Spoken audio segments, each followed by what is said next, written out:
Querido amigo, antes que nada, quiero darte las gracias por estar escuchando este episodio.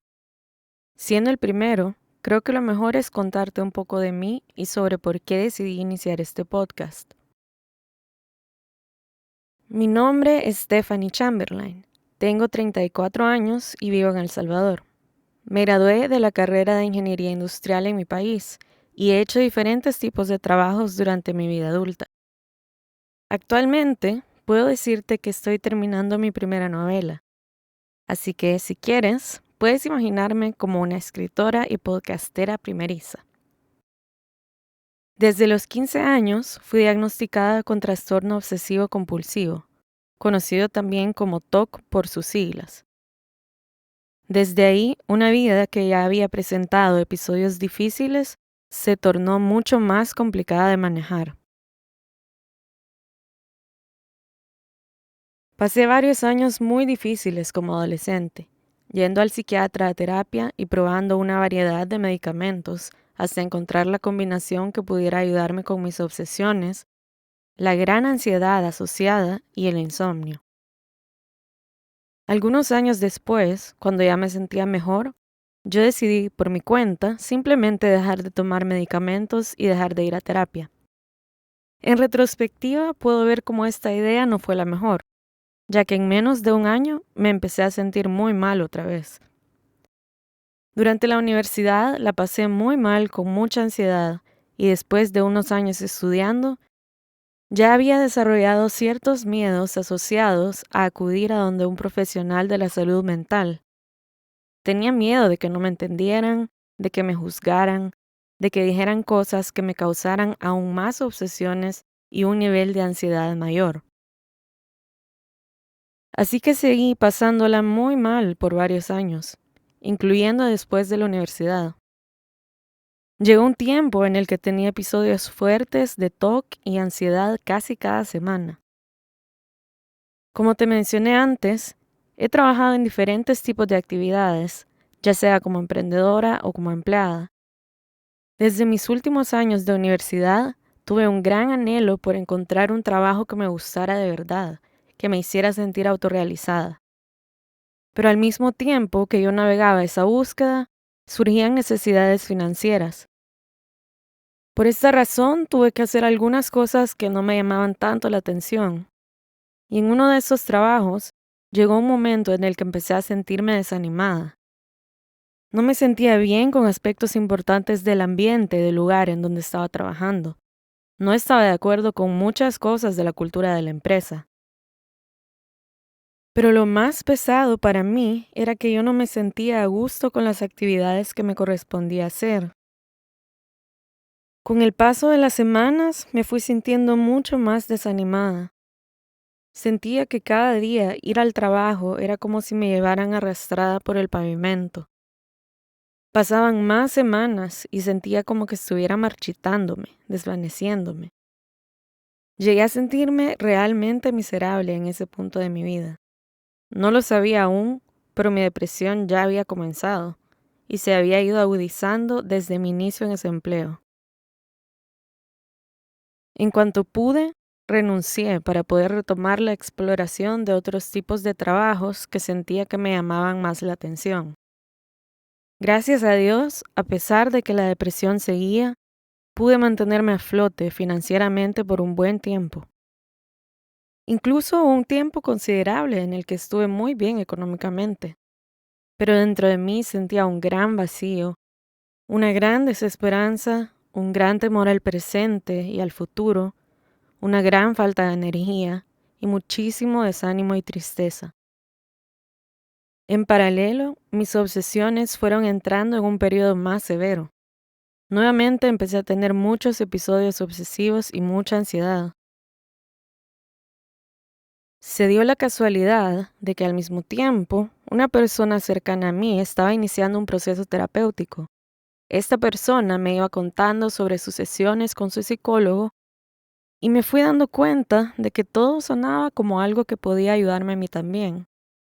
A la vez, noté cómo la persona estaba tranquila con su proceso, cómo su terapeuta no la había presionado a hablar de ninguna cosa específica en ningún momento. Y poco a poco entendí que quien estaba en control de estas sesiones era la persona y no el profesional.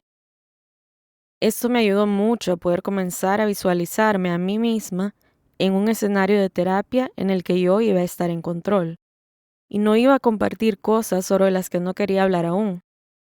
Entendí que todo podía darse a mi ritmo y esos miedos que tenía relacionados a asistir a un psicólogo o psiquiatra se fueron haciendo más pequeños.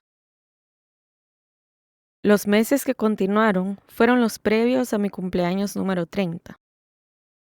Yo siempre tuve en mente la idea de que esa edad era un número importante, y claramente tenía ciertas expectativas asociadas, aunque nunca las hubiera hablado con nadie, o escrito, o formalizado de ninguna forma. Dentro de mí estaban muy presentes.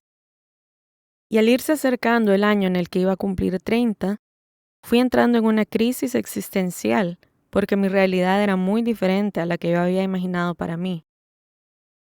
Además, la comparación con otras personas del colegio o la universidad, que sentía que podía hacer tan fácilmente con solo estar un ratito en redes sociales, solo hacía que esta brecha entre la realidad y las expectativas que tenía fuera mayor. Esta crisis de los 30 me llevó a estar mucho más deprimida y se sumó a todos los síntomas obsesivos y ansiosos que ya venía cargando desde antes. Viendo hacia atrás, creo que esta crisis se convirtió eventualmente en la gota que rebalsó el vaso para mí. Justo en los meses que continuaron después de mi cumpleaños, finalmente tomé la decisión de buscar ayuda profesional. Elegir a alguien me costó mucha investigación, pero eventualmente inicié un proceso terapéutico. Unos meses después, bajo la recomendación de la psicóloga con quien estaba trabajando, consulté a un psiquiatra e inicié un proceso farmacológico para ayudarme con mis síntomas. Al día de hoy, amigo, puedo decirte que ese fue apenas el inicio de un proceso mucho más grande, pero mucho más beneficioso de lo que yo imaginaba.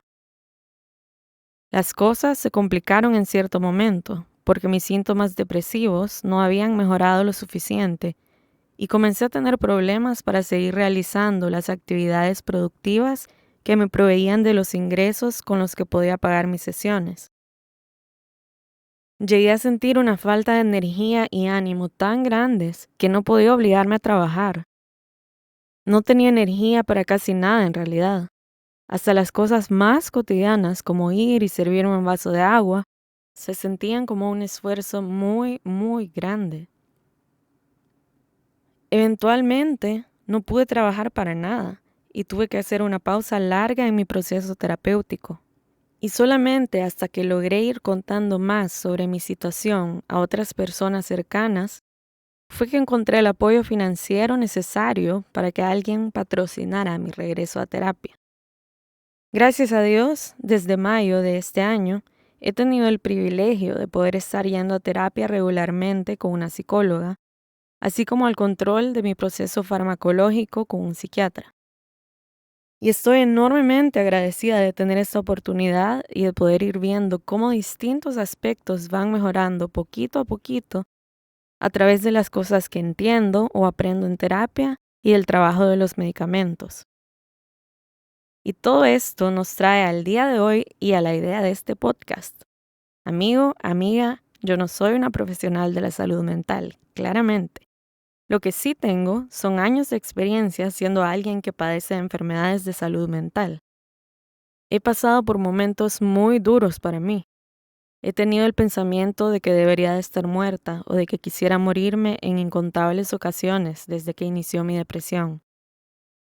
Y cuando salgo al otro lado de ese momento de horrible oscuridad y muchísimas veces de una cantidad abismal de dolor, me doy cuenta de que el simple acto de existir puede ser increíblemente difícil y doloroso. Y mantenerse con vida puede llegar a ser una tarea que trae mucho sufrimiento y dificultad. Y es ahí donde pienso en que seguramente otras personas en el mundo deben de estar pasando por dificultades similares. Pero como el tema de la muerte y de la ideación suicida, ya sea pasiva o activa, Es un tema bastante tabú aún y que todavía tiene mucho estigma asociado. Es muy probable que estas personas no logren hablar sobre lo que les pasa. Entonces, no logran obtener ayuda. No logran darse cuenta de que no son los únicos sintiéndose así, y eso solo hace todo peor. El sufrimiento va aumentando, y al final, perdemos vidas. El mundo sufre la pérdida de un ser humano, de una vida valiosa. Los seres cercanos a esta persona sufren una pérdida invaluable y que será muy difícil de sanar. Y aquí pienso en cuánto podría haber ayudado que hubiera una comunicación abierta y fluida en el mundo sobre estos temas sensibles. Y no tenemos que irnos al extremo de la muerte. Imaginemos cuántas personas sufren diariamente en silencio, o con una sola persona apoyándolos o conociendo de su situación. Cuánto bien nos haría a todos el poder aprender a hablar del dolor, del sufrimiento, de situaciones complicadas sin que tenga que ser un secreto o algo que nos avergüenza.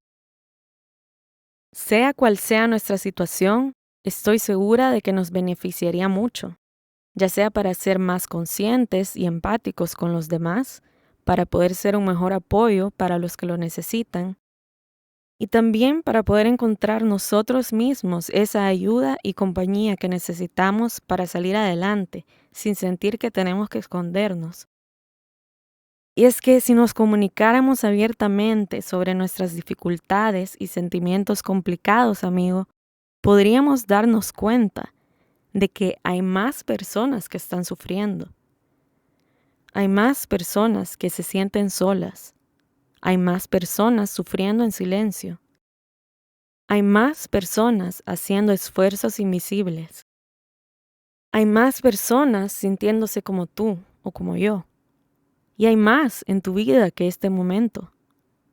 Hay más que el sufrimiento, hay más que el dolor, hay más que la enfermedad, hay más esperándote en tu vida, hay más por vivir, hay más que lo que está pasando ahora. Hay más tiempo, hay más oportunidades, hay más que sobrevivir. Hay una vida plena que te espera. Y es que siempre hay más. Y de aquí viene el nombre de este podcast. El propósito es hablar de situaciones que nos generan dificultad, que nos generan malestar emocional o mental, y de esos sentimientos y pensamientos difíciles de forma abierta, y también de las cosas que podemos hacer al respecto para sentirnos mejor. Mi anhelo es que aquí puedas encontrar un espacio seguro, aprendizaje, compañía, ánimo y mucho más, y que podamos crear una comunidad en donde normalicemos nuestra salud mental y emocional, y podamos ayudarnos unos a otros a través de nuestras experiencias. Gracias por estar aquí. Nos vemos en el próximo episodio. Y ánimo, porque siempre hay